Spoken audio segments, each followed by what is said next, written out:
Entonces, como les estaba comentando, las comunidades mesofóticas de Chinijo, consideramos mesofóticas aquellas comunidades que se extienden por debajo de los 40 metros, entre los 40 y los 150 metros de profundidad. Allí nos encontramos con una serie de comunidades donde predominan especialmente la fauna. Perdona, Rogelio, yo creo que no estamos viendo la presentación. ¿No? No. A mí me parece compartida. Vamos a preguntar mira, ahora parece ¿Ahora? que ahora ha empezado, está en teoría ahora. Lo tienes en el programa de la presentación y a ver si lo podemos compartir. Ahora, ¿no? Sería. Pero ahora, perfecto. Vale, como les decía, pues eso, las comunidades mesofóticas le llamamos a aquellas comunidades que están entre los 40 y los 150. Digamos que según estamos en la profundidad de la costa, los vegetales, las algas, las fanerógamas marinas pierden cada vez mayor importancia y comienza el mundo de los invertebrados, es decir, ¿no? De aquellas comunidades de organismos fijos al sustrato, como es el tema de los corales, ¿no? En el caso de Canarias, es muy singular en el Atlántico. Hay una serie de características que hacen que este área tenga un contexto especial. Debido a su posición geográfica, su cercanía al continente africano, la corriente fría canaria que la alcanza, el afloramiento de la costa africana cercana, sahariana, llena de nutrientes y con el agua más fría y menos salina, la influencia de la clima que enriquecen el océano, todos los procesos oceanográficos que se producen de remolinos, filamentos y demás, y por supuesto el origen volcánico hace que sean unos edificios que salen de 3.000 y 4 metros de profundidad, dan una complejidad, dentro de este contexto una gran complejidad morfológica de todo el litoral y de toda la geología submarina. Y por tanto nos encontramos con un mundo de paisajes, de hábitats, prohábitats, que es una gran diversidad para la distribución de los organismos. Esto produce pues, que la biodiversidad de Canarias sea única en lo que supone todo el Atlántico, ¿no? Mucho mayor que archipiélagos cercanos próximos que tenemos. Digamos que Chinjo se encuentra en una gran plataforma costera, plataforma insular. Es la mayor plataforma insular que existe en el archipiélago. No es solo los islotes, sino esta misma plataforma en la que une Lanzarote y Fuerteventura, y es la mayor del archipiélago. Fondos entre la costa y los 200 metros de profundidad. Y por ello, pues eso y su cercanía a la costa, pues resulta que es la zona de mayor biodiversidad del archipiélago. Especialmente tres núcleos, lo que es Chinijo, lo que es Islotes, lo que es la Bocaina, y el río, entre Lanzarote y Fuerteventura, lo que es Jandía, el Baquete y Yamaná. Por tanto, estamos dentro de lo que ya de por sí supone el archipiélago canario, pues el mayor núcleo, el mayor punto reducto de biodiversidad del archipiélago en los fondos marinos. Hay que tener en cuenta que los fondos marinos son aquellos grandes desconocidos, ¿no? La mayor parte de la superficie del planeta está por debajo del mar, y especialmente la mitad está por debajo del mar, está por debajo de los 3.000 metros de profundidad. Por tanto, una gran superficie con muchos hábitats, con muchas especies, con una gran complejidad de ecosistemas todavía por descubrir, por analizar y por describir. Digamos que si cada año describimos entre unas 1.500 especies marinas y descritas casi 2 millones de especies, pues todavía al menos nos quedan otros 2 millones de especies por descubrir. Y la mayor parte de estos lugares de especial interés en lo que es los océanos, pues se encuentran en los enclaves, lo que son las montañas submarinas. En toda esta biodiversidad, aparte de determinados grupos de organismos que tienen una relevante importancia por las rutas metabólicas que exponen y demás, dentro de lo que son las zonas, los primeros 100 metros de profundidad, 200 metros de profundidad, uno de los organismos taxones más importantes pues son los corales. Los corales tienen una gran importancia, son como los árboles de la selva, ¿no? Son elementos estructurantes, son bioconstructores, construyen, absorben y fijan el carbonato, construyen estructuras sólidas y por tanto estabilizan los ambientes y aumentan la complejidad de los ecosistemas. Por tanto, crean nuevas posibilidades ecológicas e incrementan notablemente la biodiversidad. Por ello, los corales, dentro de los fondos por debajo de los 40-50 metros de profundidad, digamos que son de los organismos más relevantes. Y en este sentido, Chinijo pues, tiene importantes comunidades.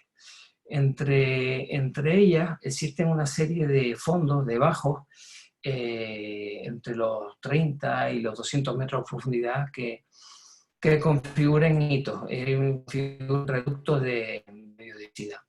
En la actualidad he estudiado toda la plataforma de lote y estamos cartografiando exactamente todo bajo. De forma que próximamente accederemos a ella, estaremos con imágenes y haremos estudios para conocer la importancia de ellos. En el año 2009, con dinero con fondos de la Fundación Mapfre, tuvimos la oportunidad de estudiar uno de ellos, el más relevante de ellos, que es el Bajo de las Gerardias. El Bajo de las Gerardias lo conocían los pescadores de los islotes.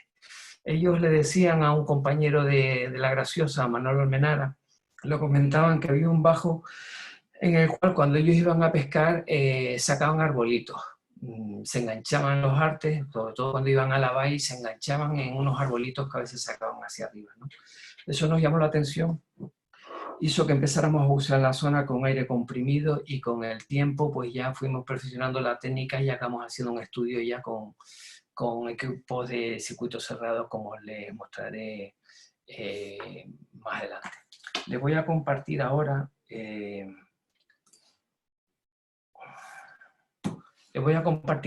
un pequeño vídeo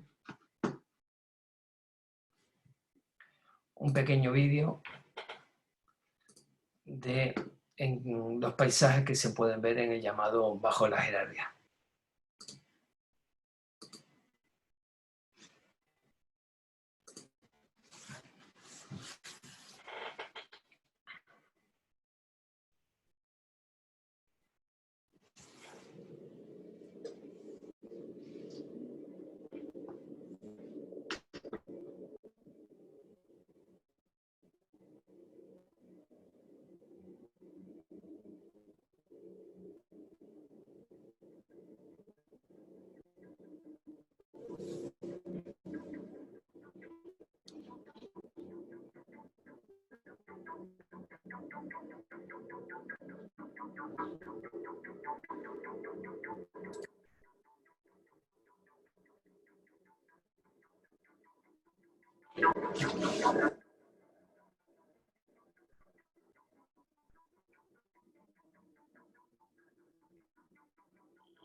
Como les decía, estas son imágenes. Empezamos a trabajar en la zona a mediados de los años 90, pero fue a partir del año 2008, 2009, cuando empezamos a ir aprovechando los desarrollos tecnológicos que había para poder bucear a profundidades de hasta 100 metros de profundidad con circuitos cerrados.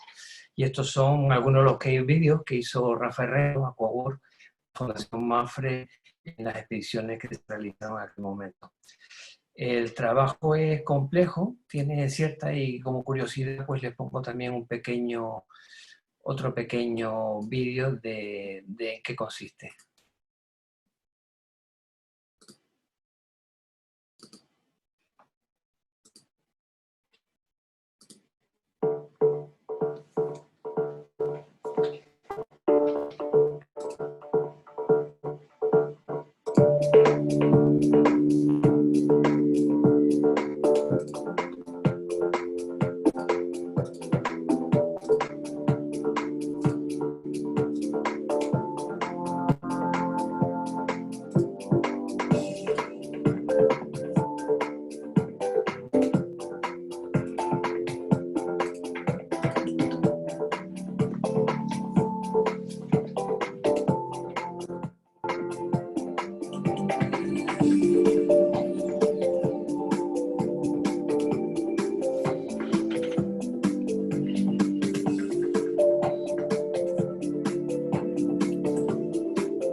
Pues como les decía antes, pues gracias a la Indígena del Pescador, pues bajamos por primera vez allí y vamos, cuando llegamos al fondo y vimos la belleza del paisaje, nos quedamos impresionados. Y desde entonces pues empezamos a buscar la forma de trabajar de una forma adecuada, con mayor seguridad y con más tiempo en el fondo para poder estudiar los valores que había en el bajo, ¿no? Creo que se está compartiendo la presentación.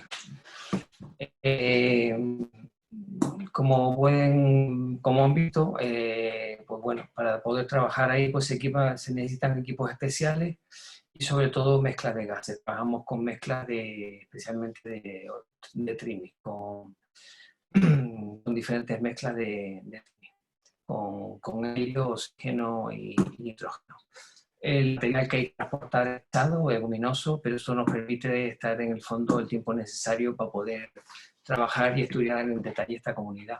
Y es lo que nos ha permitido pues, ver las singularidades que presenta. Como ven, el paisaje en los islotes no solo espectacular fuera del agua, sino dentro del agua llama la atención, ¿no? Por los colores, el paisaje, la abundancia de la vida y demás.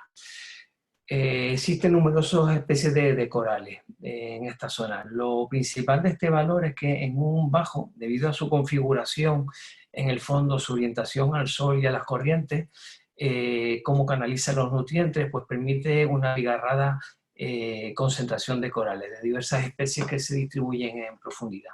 Y de entre ellos destacan dos, que son los que le dan el nombre, que es la gerardia, que es la columna de la izquierda, los pólipos, formados por una serie de pólipos que construyen esos esqueletos. Y luego el Antipatozoanthus macaronésico, que es la derecha, que es un primo hermano, digamos, pero que es como un zoantidio parásito. O sea, no crea un esqueleto, el otro hermano, el primo hermano, sino parasita otros corales. Se deposita principalmente, crece sobre coral negro. Y aquí vemos cabezuelas de otro tipo de ellos que se pueden encontrar en la zona, ¿no? Y diferentes tipos de gorgonias y corales que se pueden encontrar en el fondo. Principalmente el bajo tiene 26 metros de profundidad la parte más somera, que es un blanquizal, y luego va descendiendo, va ganando densidad los corales hasta llegar a los 65, 70 metros de profundidad según la zona. El paisaje es espectacular, parece que no es Canarias, y la abundancia de la vida también. Debido precisamente a eso, a que ya no se pesca porque se enredan los artes en los corales, pues normalmente no se pesca y se concentra la vida marina en el entorno del bajo. En resumen, la importancia que tiene es que es uno de los enclaves someros de mayor diversidad de corales en archipiélago. Y es un sistema único de diversidad en todo el contexto del Atlántico. Digamos que concentraciones de estas especies en todo el Atlántico y en el Mediterráneo no se conocen. Digamos que es un espacio de gran relevancia. Cada gerardia de estas, de las grandes, de las que tienen más de 1 metro, pueden superar los 300 años de longevidad. Son los nidarios, pueden vivir miles de años y si no están afectados por ningún tipo de injerencia, de infección, de agresión, etc., pues vamos, es como si fueran inmortales, ¿no? Son especies que crecen y crecen y no tienen límite.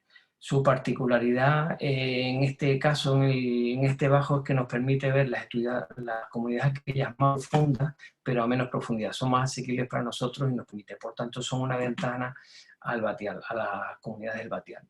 Y a su vez, pues es un escarpe submarino, que como todos los escarpes, pues son áreas especiales de concentración de la vida marina, que permiten hacer de puentes la colonización de otras áreas y es una ventana, como les decía, a los ecosistemas más profundos.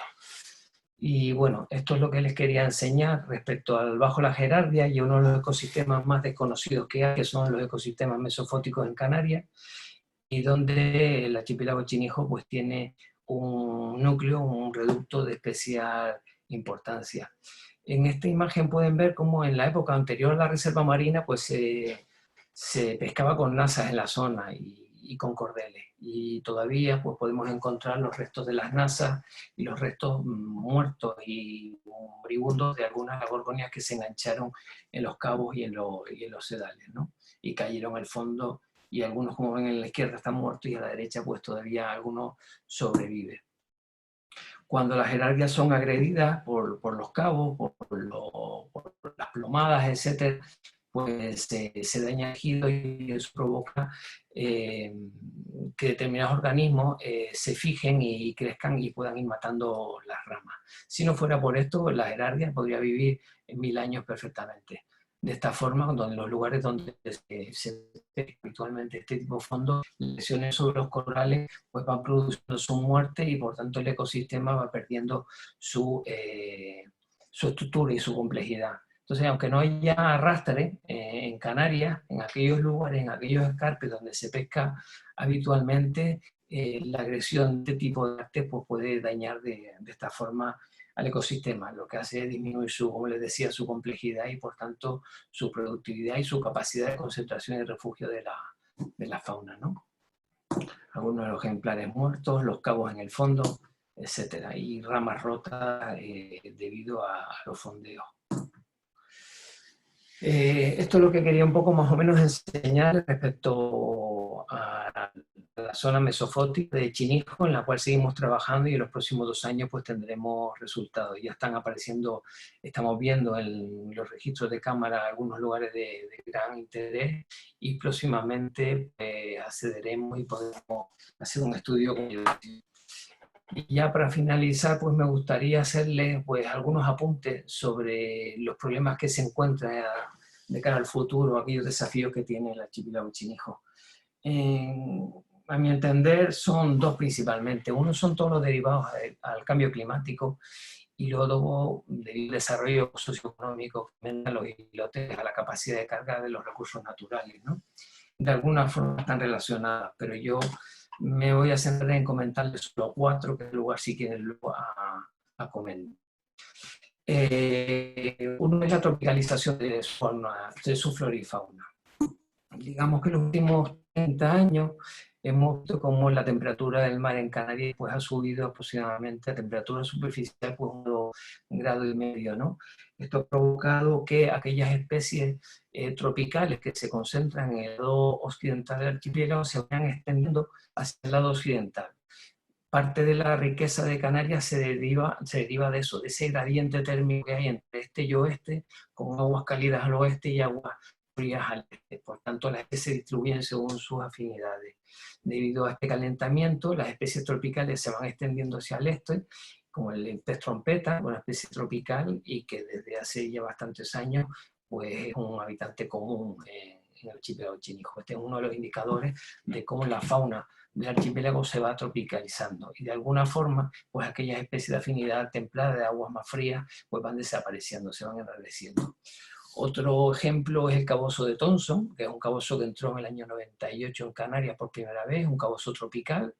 Se vio por primera vez en el sur de Tenerife, pero en cuestión de 2 años se fue extendiendo por las islas orientales y colonizó de Chinijo, ¿no? Tiene un comportamiento bastante activo y hace que hayan relegado especies autóctonas de Canarias como otros cabozos, como Níger, etcétera, a los cuales relega debido a su gran densidad y actividad.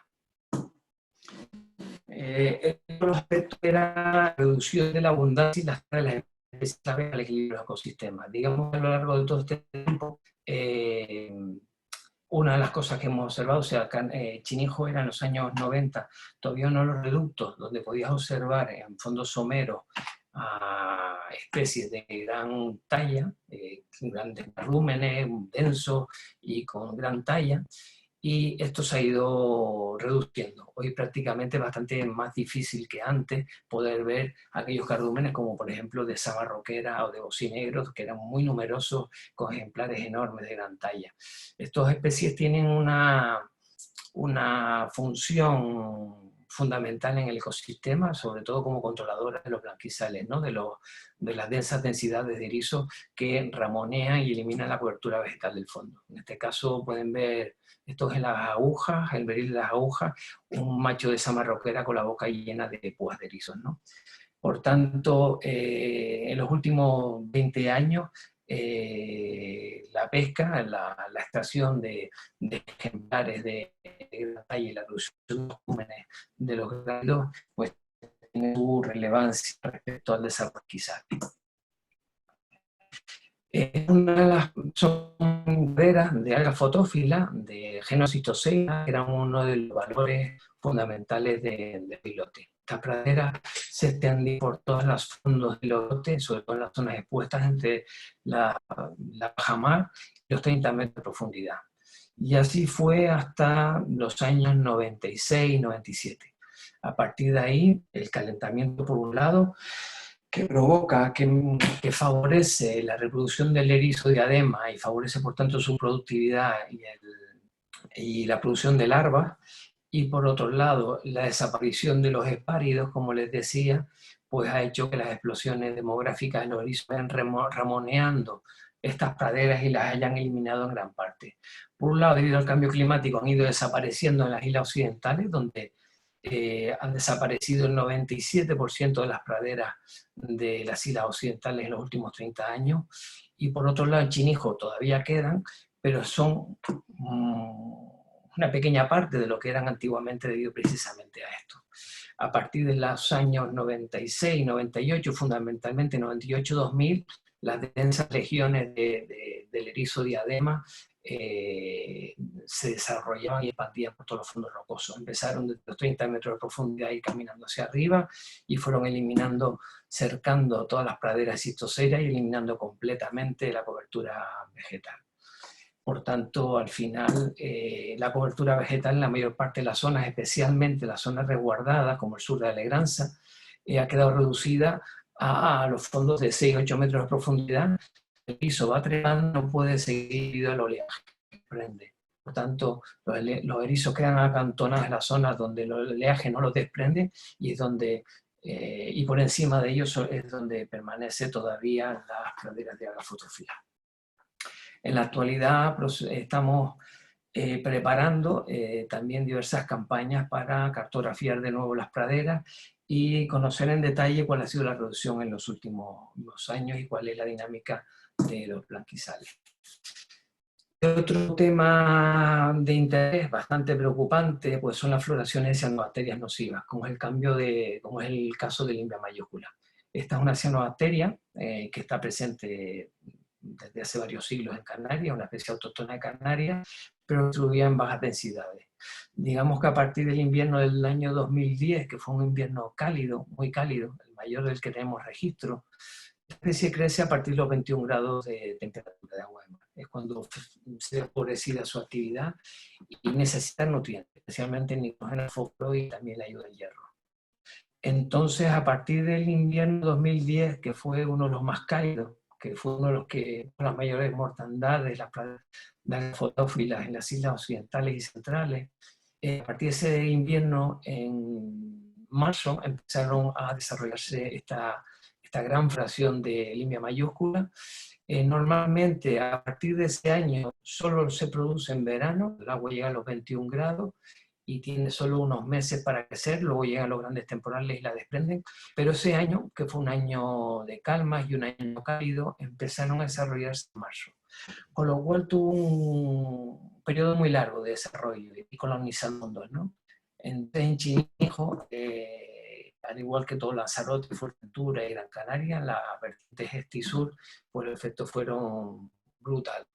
Ocupó todo el fondo en grandes densidades, eliminó toda la cobertura vegetal, como produce una gran cantidad, con unos 200 metabolitos tóxicos, pues desaloja completamente a los invertebrados y a los peces, no les gustan, la repelen en la zona. Ahora está haciendo estudios de la ecotoxicidad de esta especie, y durante ese año pues se expandió a gran velocidad y ocupó todos los fondos someros de los islotes, especialmente en lo que es el río. Y parte de los efectos de esa floración tan potente de ese año y de años sucesivos en menor escala, pues fue esto. La mayor parte de los cebadales de los islotes, algunos ya estaban afectados por el fondeo de embarcaciones, como es en playa de los franceses, pero la picota fue el desarrollo de Limbia. Se recubrió completamente las praderas de ceba, los cebadales, y eliminó, como pueden ver, estas fotos son de la misma zona, como eliminó completamente los cebadales. Gran parte de los cebadales hoy en día están desaparecidos y según fluctúen las floraciones limpias durante el verano, pues podrán tener mayor o menor capacidad de recuperación. Ahora estamos haciendo un estudio de cuáles son las zonas resilientes para estas comunidades en todo el archipiélago. Y bueno, decirles solo que que las floraciones de estas especies pues se ven favorecidas por los aportes de agua, por los aportes de nutrientes, y por ello es importante el tema de la depuración de agua y eliminar las filtraciones de aguas residuales en la graciosa fundamentalmente, ¿no? Y bueno, con esto pues quería darles unas pinceladas un poco de los islotes, de los fondos de su riqueza y dar datos e información para el debate en el futuro. Gracias a todos.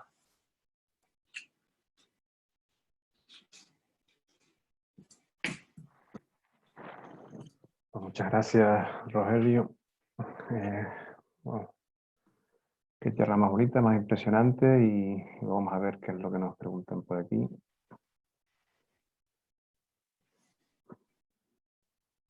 Solo comentar, Alexis, solo comentar que quien quiera ver estos vídeos los puede ver en Vimeo. Entra en Vimeo, en la página, en el canal de Rafael Herrero, y ahí puede comprobar, puede ver los vídeos, porque creo que ha habido problemas en algunas conexiones, y puede ver estos vídeos y algunos más. Y alta calidad. Respecto a Enclave, el estudio este se realizó fundamentalmente porque el lugar lo manteníamos en secreto, ¿no?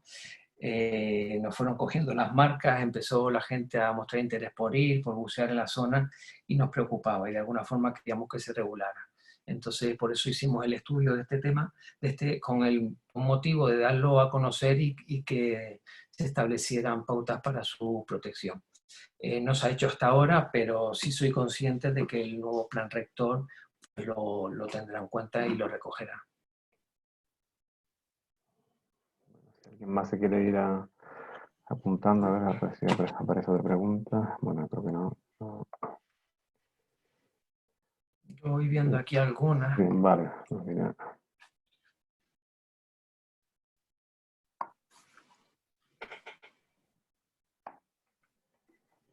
Si te parece, voy comentándolas según las veo. Vale. Me preguntan por qué disminuyen la talla de los peces. Pues fundamentalmente la pesca. La actividad pesquera en los islotes es bastante intensa.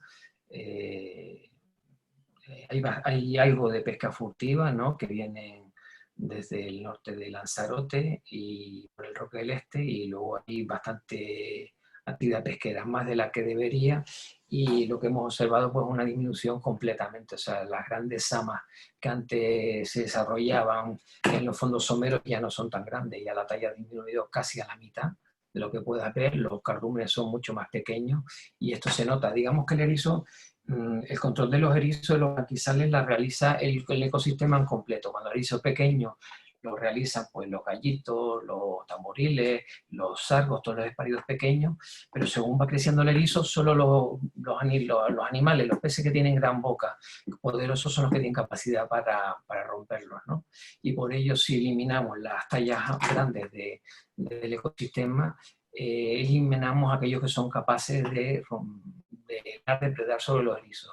Y por tanto, el erizo, cuando alcanza una talla, digamos, ya sobrepasa la talla, digamos que llega a la talla de escape. A partir de ahí no hay quien se lo coma.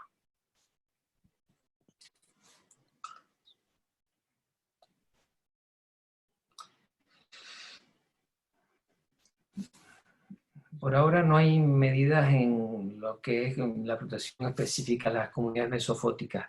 Por ello hemos visto en medio ambiente obligados a hacer esto, a hacer una gran cartografía que estamos haciendo de estas comunidades en todos los islotes. Con ella cartografiaremos con detalle cuáles son las más relevantes y son las que propondremos para desarrollar determinadas modalidades de pesca, restringir otras, etcétera, de forma que podamos, no solo por la pesca, el fondeo, el buceo, etcétera, podamos hacer un uso sostenible de estos ecosistemas y de estos recursos sin afectarlos como hasta ahora, ¿no?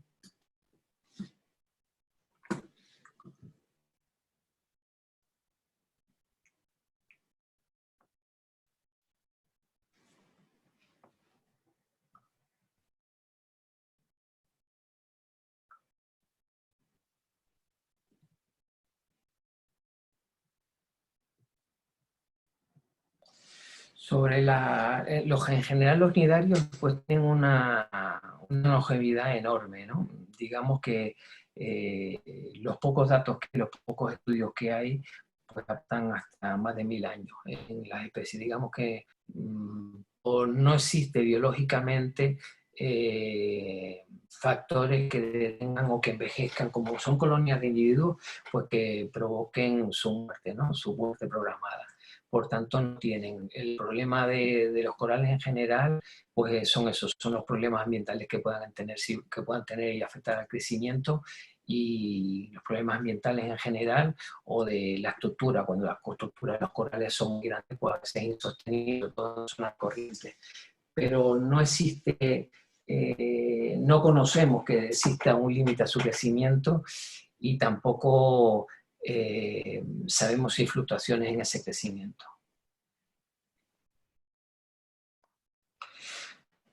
Me pregunta sobre cuál es sobre los efectos de las aguas residuales. Digamos que las aguas residuales sin depurar, en el caso de la Graciosa, como son filtradas en el subsuelo, el lecho, el suelo de la Graciosa es muy poroso, son arena y areniscas, ¿no? Ese sustrato tan poroso provoca el filtrado continuo de todas las aguas residuales y todos esos nutrientes al mar. Si a un lugar como los islotes, que ya de por sí tiene un lugar muy productivo por la gran cantidad de nutrientes que tiene, debido a los filamentos de agua cargada en nutrientes que vienen del afloramiento africano, ya de por sí, si además le añadimos los nutrientes de las aguas residuales, la filtración de la zona caleta del Sebo, y además en zonas resguardadas, en zonas donde no existe gran turbulencia, como es el entorno del sur de la Graciosa, caleta del Sebo, la cocina, etcétera, pues bueno, estos nutrientes pues provocan el desarrollo de determinadas, favorecen el desarrollo de determinadas especies de microalgas en su sentido amplio, y por ello favorecen el desarrollo de limbia y de otras especies. Por tanto, es fundamental controlar lo que es el vertido de nutrientes al agua en Canarias. Con otros proyectos estamos estudiando eso precisamente, el efecto de los nutrientes y las floraciones de algas tóxicas en todo el archipiélago, y las conclusiones a las que llegamos es que la reconfiguración de la costa, la destrucción de la costa, la creación de zonas resguardadas y el vertido de nutrientes al mar favorecen en determinadas zonas las floraciones algales. En algunos casos son tóxicas y por ello debemos de controlarlos. Uno de los factores fundamentales donde hay que meter la tecnología necesaria para su control.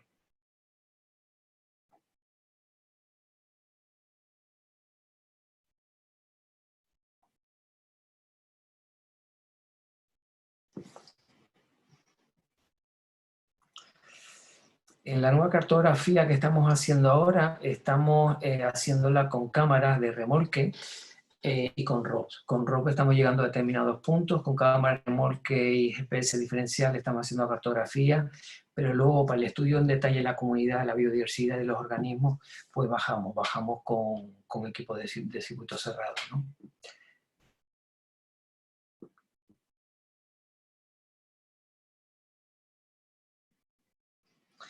Con NASA ya no se pesca dentro de la reserva, afortunadamente. Los cabos de las NASA y los esqueletos de NASA que existen en la zona y en el bajo de la jerarquía son antiguos, son anteriores al año 96, anteriores a la creación de la reserva marina.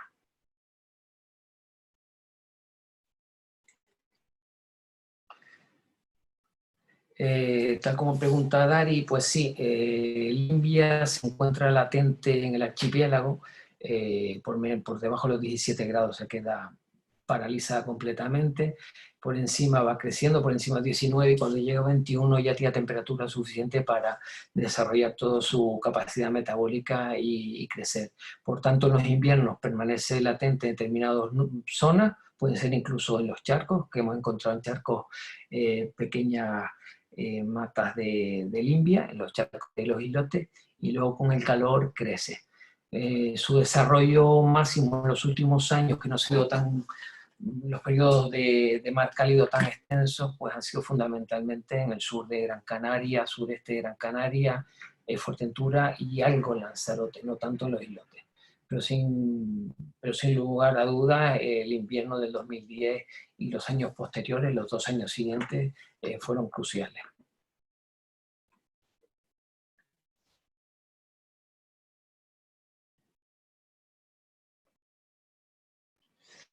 Respecto a si es posible recuperar las praderas, pues haremos ahora, después de unos años viendo cómo han ido fluctuando, cuando la limpia las tapizó, las mató completamente.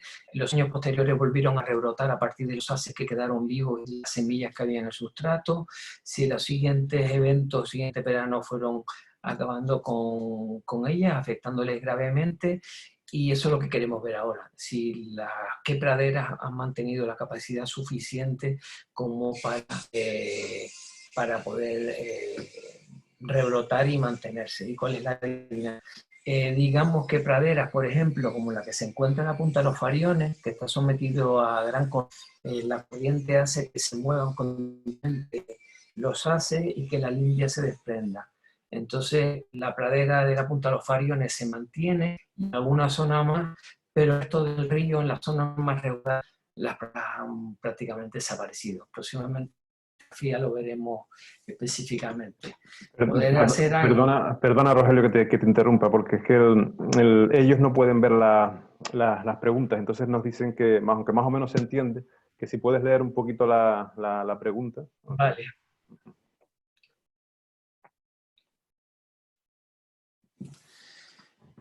Parece que preocupa bastante cuáles son los efectos del vertido de aguas residuales, que si se puede ampliar y si hay utilización.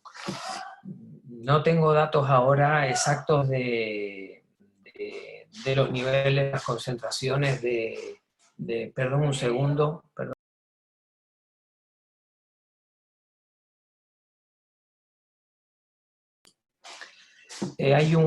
No tengo datos de las concentraciones de nutrientes para saber si hay utilización o no. Pero lo normal es que no. Si acaso dentro de lo que es el puerto de Caleta del Cebo, habría que analizarlo para ver si hay.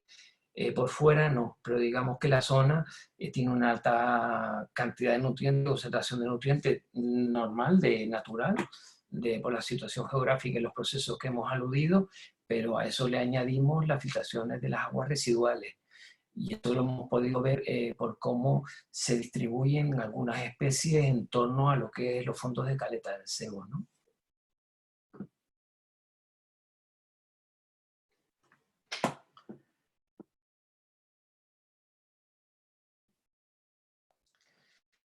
Me preguntan qué propuesta vamos a hacer en el nuevo plan rector para proteger el bajo de la gente. A lo largo del desarrollo del plan rector tuvimos varias entrevistas con el equipo redactor. Yo no sé exactamente qué es lo que hay plasmado ahora. Próximamente habrá algunas reuniones más e intentaremos que lo que es el fondeo en el bajo de la jerarquía, absoluto, y lo que sea el bus pues sea de una forma muy controlada, muy detallada, como se hace en la actualidad, donde se fondea indiscriminadamente y en ocasiones ha habido densidad altas de buceadores y en ocasiones sin experiencia. Hemos podido ver como algunas ramas en algunas zonas de los corales están rotas prácticamente, ¿no?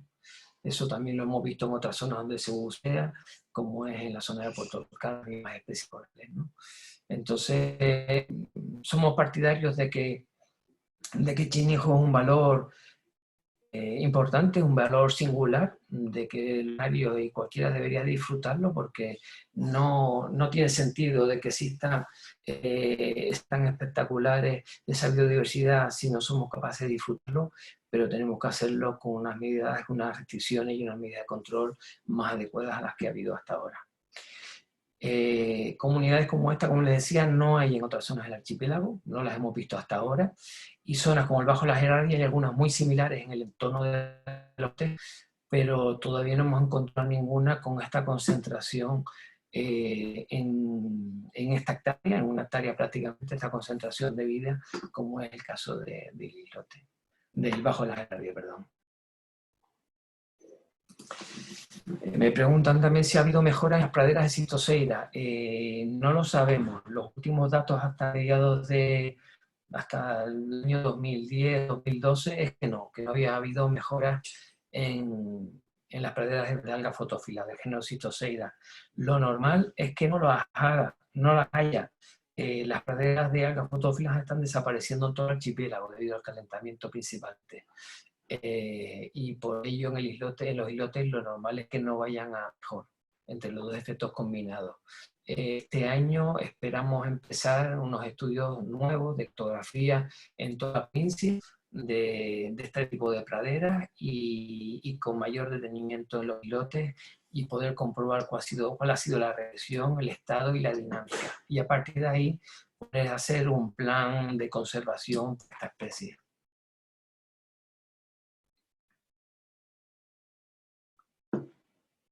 Preguntan si se ha detectado la acidificación del mar sobre las gerardias. Digamos que no, que el esqueleto de las gerardias no tiene no es un esqueleto carbonato cálcico como el típico de los corales, porque no es un coral en sí, sino una especie de coral, es un zoantidio. Y por tanto los efectos de acidificación no se notan. De todas formas, las fluctuaciones que ha habido en acidificación todavía no las hemos visto en los corales en general en Canarias, no hemos visto todavía efectos sobre ello. Estamos trabajando con el amigo Caro Caña, que es especialista en nidarios en el Atlántico y en el Mediterráneo. Estamos trabajando con él aquí en Azores y en Cabo Verde y esperamos tener más en los próximos 2 años. Preguntan cuál es la solución a la invasión del erizo y si es un erizo autóctono. Pues digamos que no es una invasión porque es una especie autóctona, una especie que se distribuye en el Atlántico oriental, en las costas africanas, Madeira, Cabo Verde, etc. Una especie autóctona de la zona y por tanto no es una especie alóctona ni produce invasiones. Lo que hay es un desequilibrio del ecosistema y ese desequilibrio se produce por diversas causas.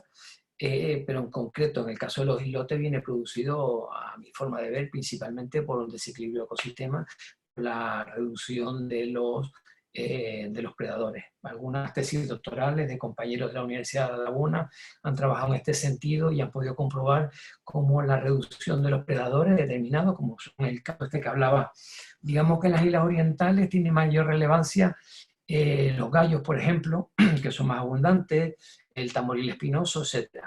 Y en las islas orientales son los espáridos de gran talla los que mantienen el control de los erizos. Y por tanto, una reserva marina puede ser sustentable, la actividad pesquera puede ser sustentable, desarrollarse de forma sostenida y puede ser la pesca, la actividad pesquera puede ser sostenida desde el punto de vista pesquero y económico, pero no tiene por qué coincidir esos valores con los valores sostenibles desde el punto de vista ecológico. Pueden ser totalmente diferentes y este es un caso. Puede haber actividad pesquera, puede ser sostenible, etcétera, pero si no tenemos el equilibrio del ecosistema completo y el equilibrio, la distribución que debemos de tener de tallas en las poblaciones de los espáridos bajo el mar, se produce un tipo de desequilibrio.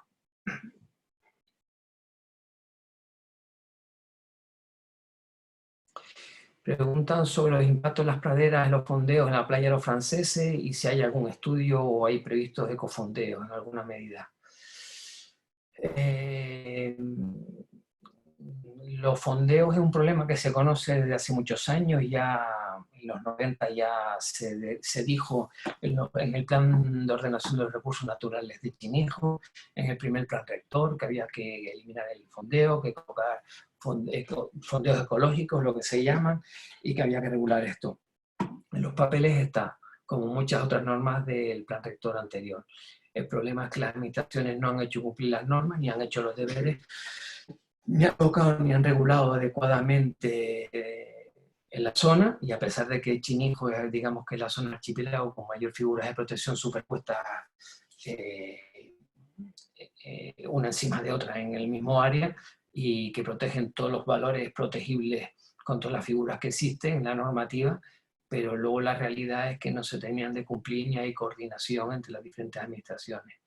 y ese es un caso patente. El fondeo en los franceses no se ha controlado nunca y los fondeos continuados en la zona destruyeron completamente, fragmentaron completamente la pradera. Eso la hizo débil, la fragmentó y la debilitó, y luego la limpia le echó el machetazo final.